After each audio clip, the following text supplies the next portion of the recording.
It's a replacement sewer outfall for Charlotte Water. It's approximately 7,000 feet in length. Site conditions have been so wet, we needed something high flotation to carry the materials to the right of way. So we like the Terramac RT14R because it's just about impossible to do it with anything else. It's basically a lifesaver for a ditch digger. This machine also has the 360 rotation and the ability to dump it at any angle, so it works in a lot tighter right of way, and we've been very satisfied with the machine. We can get stuff from point A to point B without running the rubber tire loader out in the mud. This works better in the mud than anything else. Don't have any foot controls. It's all like joystick, like you're playing a game. You don't have to remember what pedal does what. You have everything right here at your thumbs and hands. It's got a wider track base. It helps support the weight a lot better than a rubber tire.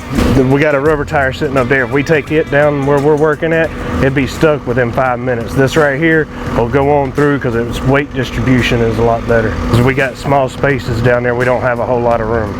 Whatever you need to do, if you pull up beside a rock pile and you can't get straight onto it, you can spin to the side and dump it right then. They're not unstoppable, but they're damn near.